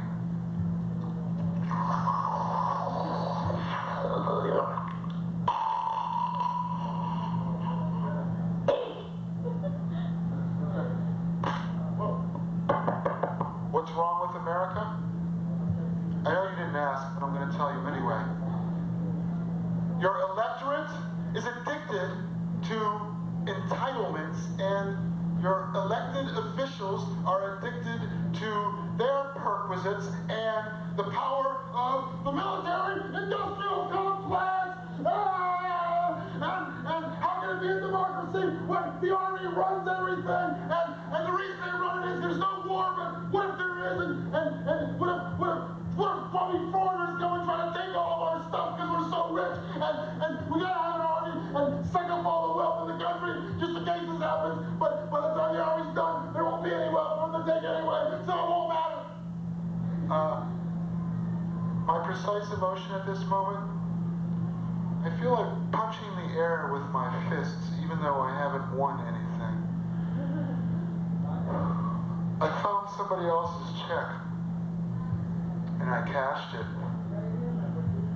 But I'm not all bad. I drew a little smiley face on it and wrote thanks along the top of it. The FBI is establishing a branch in Moscow to help fight the mafia. Isn't that just like them?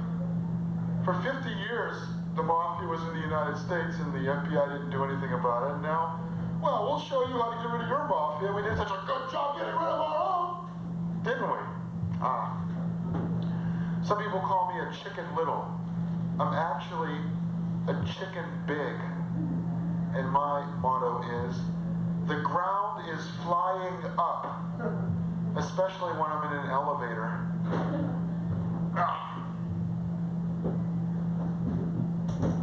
One thing I don't understand is restaurant critics. What's there to say about a restaurant? Either the food is good or the food is bad. Why do you have to go, oh, I had an exquisite veal scallopini blanched in lime juice and roasted over a slow flame at intervals of 15 minutes apiece for a period of 2 hours, which I had to call ahead for quite naturally. The maitre d' greeted us at the door. He was wearing a tuxedo, and he beckoned us softly to the most prestigious table in the house, while we enjoyed a decanter of the finest Chianti from grapes that were pressed by impoverished peasants who nonetheless practiced exquisite hygiene. It was like, had some fucking chicken. Man, it was good. Washed it down with some rock gut. Then I went home and slept in my fart sack until the a.m. You know, the blue collar restaurant critic. It's a good McDonald's restaurant. It's not a great McDonald's restaurant. Sometimes I prefer Wendy's, not because their burgers are any less greasy, but because the cute little red-haired girl on the logo reminds me of a girl I knew in 3rd grade. Yeah! Who later became a hooker in Las Vegas. Her name was Trixie. The tricks she could do with those braids, man. Unbelievable. When I go into a restaurant, the waiter comes up and says, hello, my name's Randolph. Today's special is the braised rack of lamb. And I say, hello, my name is the wrong hero. Today's special is, Feed me and live! there's nothing more fun than a barrel of monkeys. Except maybe one monkey in a barrel batting its eyelashes at you and giving you that very special little smile. If you know what I mean. And perhaps you do. Robert F. Kennedy said, where there is no vision, the people perish. But the makers of smoked eyeglasses make money hand over fist. You can bet. I wanted to join the Optimist Club, but I knew they wouldn't let me. You know, my one regret in life is having the Grim Reaper tattooed on my forehead. If I had anything to do over, that's what I would change. I got into a staring contest with the sun. And after 12 hours, the yellow punk backed down. I knew I could do it. I knew it. Shit. That's how Mr. Magoo got his start, by the way. You know, if you send a letter to anywhere in the country, you don't have to give the city name. You just have to give the zip code. So what I'm thinking is, fuck feather bedding postal unions, Massachusetts 02139 would be a good thing to do. You just send that off in the mail. You know what my motto is? Lose a few, then lose a few more. Why buck a trend, right? Well, it's all over now but the shouting. I'm the wrong hero. I have a great memory. I can even remember things that never happened. Like having a career. Do I contradict myself? Well, maybe. But not really.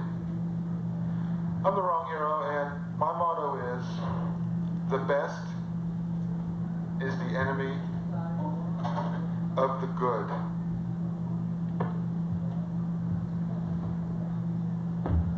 Hero, hero, hero, hero.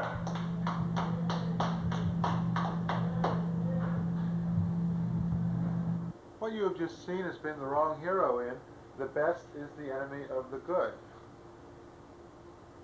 Well, truly it has been said, the best is the enemy of the good. And now here are a few snapshots from this best of worlds and worst of worlds. Half-crazed winos scrabbling for spare change who see you pushing a hand truck and croon, "It's moving day," in your ear. Grizzled elders in tattered pea jackets in the public library who read out loud from the dictionary and furtively giggle. A chinless night supervisor in a greasy spoon who diligently empties ketchup bottles one into the other, hoping the manager comes in and sees him working diligently. And old ladies who chain smoke on benches outside the old age home, waiting for the 10 a.m. bus. These are just a few of the heartwarming vignettes that you can look forward to witnessing in The Wrong Hero's very next presentation. Now let's see, do I even have it posted up there? No, I guess I'm going to have to go and put it up for you. Hold on a second. There we go. Our presentation next week will be called Detritus, in which you will probably hear quite a few of those charming snapshots of big city life. I'd like to remind you that you are tuned to Cafe Cabaret, recorded at the Middle East Cafe at 472 Massachusetts Avenue in Cambridge, and produced by Francis DiMenno. Once again, what you have just seen has been the wrong hero in The Best is the Enemy of the Good. Cafe Cabaret is televised at 9 p.m. on Mondays on Cambridge Community Television, Channel 66. Be sure also to come and see Comedy on the Edge, upstairs at the Middle East Club, 472 Mass Ave, Saturdays from 1 to 3 p.m., an open stage for comedians and performance artists, hosted by The Wrong Hero. And once again, tune in next week to see The Wrong Hero starring in Detritus. Thank you. Good night.